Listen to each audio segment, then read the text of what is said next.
قرآن کے کلام الہی ہونے کی پانچویں دلیل یہ ہے کہ قرآن کریم نے دلوں کو جیتا ہے، دلوں کو جیتا ہے۔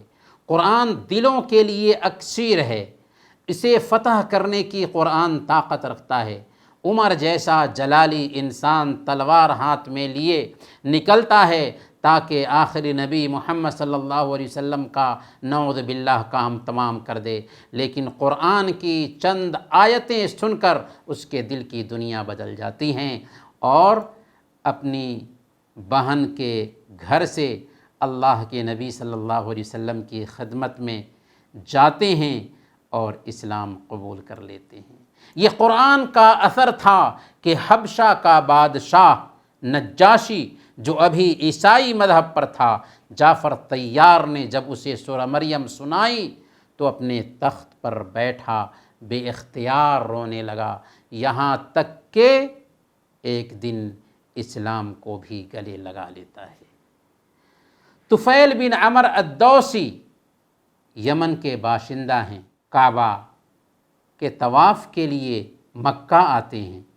مکہ کے خبیث میڈیا نے، جس کو ہم گودی میڈیا کہہ سکتے ہیں، اللہ کے نبی صلی اللہ علیہ وسلم کے خلاف بھڑکایا، یہاں تک کہ انہوں نے اپنے دونوں کانوں میں روئی ٹھونس لی تھی تاکہ قرآن کی کوئی آواز ان کے کانوں تک نہ پہنچ سکے۔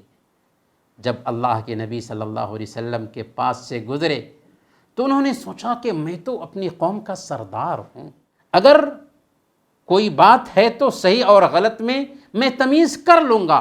چنانچہ ہلکی سی بھنک لگی، روئی کھسکایا، قرآن کریم کی تلاوت کانوں تک پہنچی اور یہی تلاوت ان کے قبول اسلام کا سبب بن گئی۔ اور آج بھی عجیب بات ہے کہ ایسے لوگ بھی اسلام قبول کر لیتے ہیں قرآن سن کر کے، جو قرآن کریم کے پیغام کو سمجھ بھی نہیں پاتے۔ قرآن کریم کے کلام الہی ہونے کی چھٹی دلیل یہ ہے کہ قرآنی تعلیمات زندگی کے ہر شعبے کو شامل ہے۔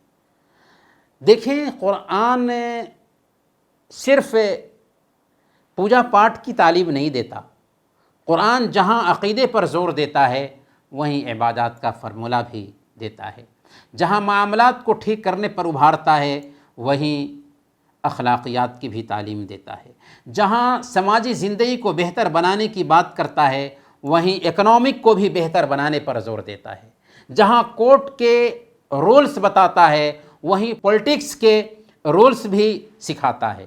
قرآن نے کہا ما فرطنا فی الکتاب من شیء، ہم نے اس کتاب میں کوئی چیز نہیں چھوڑی جسے صراحتاً یا اشارتاً بیان نہ کر دیا ہو۔ قرآن مکمل نظام حیات ہے، وے آف لائف ہے، زندگی گزارنے کا مکمل سسٹم دیتا ہے۔ پھر قرآن کے جو موضوعات ہیں، جو ٹاپکس ہیں، ان میں عجیب طرح کا انوکھا پن پایا جاتا ہے۔ یہ انوکھا پن ہی دراصل اس بات پر دلیل ہے کہ قرآن کسی انسان کا کلام نہیں ہو سکتا۔ قرآن کیا کہتا ہے؟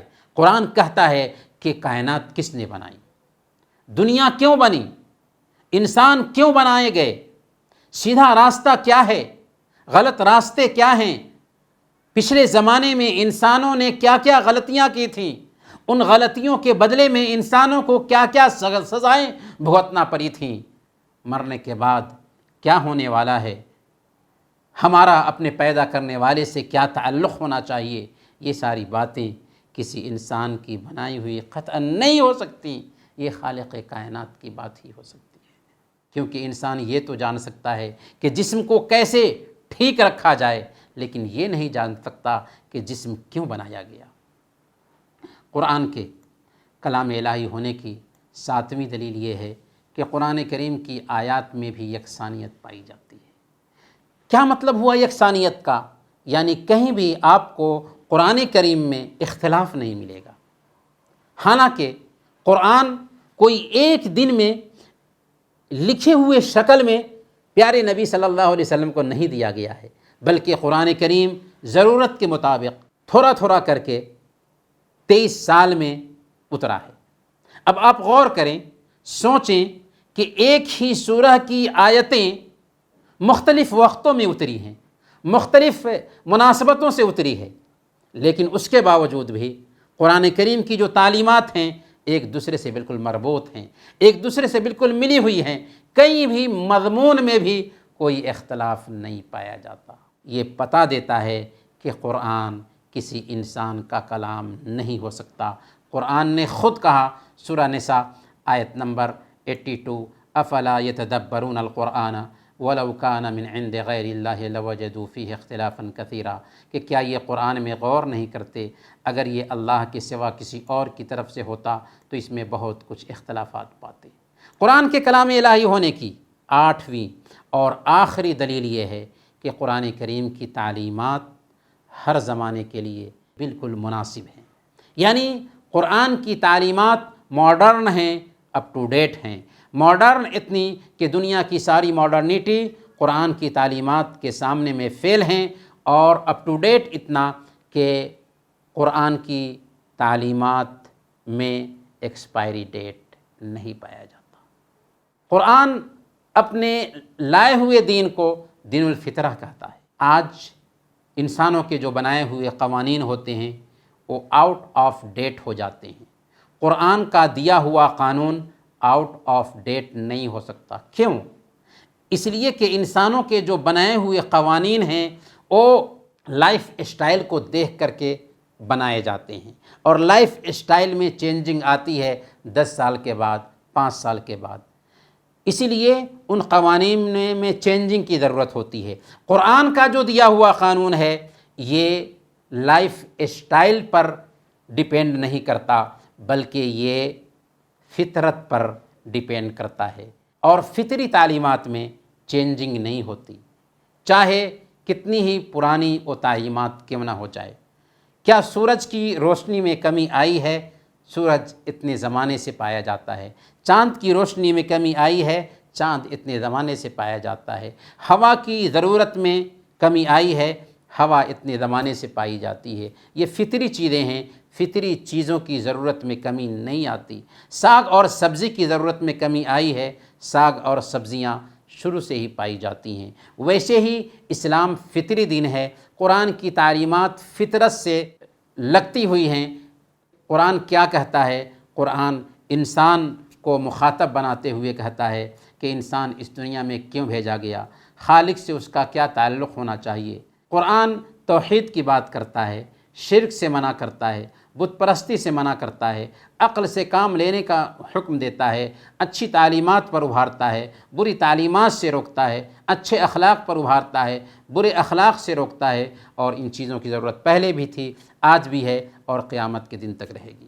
یہی وہ تعلیمات ہیں جو قرآن دیتا ہے، اس لیے قرآن کا پیغام ساری انسانیت کے نام ہے۔ دنیا کی اگر کوئی کتاب سب سے مظلوم ہو سکتی ہے تو یہی قرآن ہے جو ہمارے گھروں میں پایا جاتا ہے۔ دنیا کی سب سے مظلوم ہے یہ کتاب۔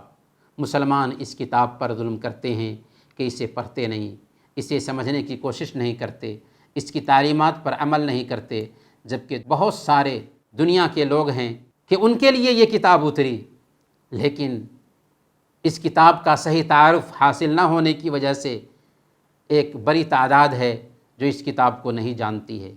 ایک چھوٹی تعداد ایسی بھی ہے جو اس کتاب کی اہانت کرتی رہتی ہے، حالانکہ قرآن کا خطاب ہے کہ یہ قرآن سارے انسانوں کے لیے آیا ہے۔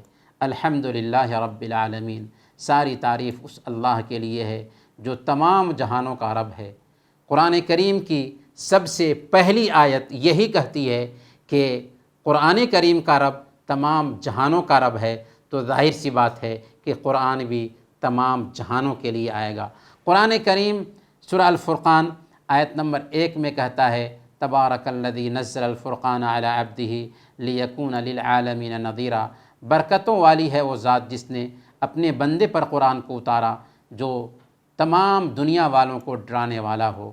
ان هو الا ذکر للعالمین، قرآن نصیحت ہے صرف عربوں کے لیے نہیں، صرف مسلمانوں کے لیے نہیں، بلکہ تمام دنیا والوں کے لیے۔ یہ قرآن پوری دنیا والوں کے لیے نصیحت ہے۔ یہی ہے قرآن کا دعویٰ کہ اس کا پیغام ساری انسانیت کے لیے ہے۔ اللہ تعالی ہم سب کو اس کی توفیق عطا فرمائے، آمین۔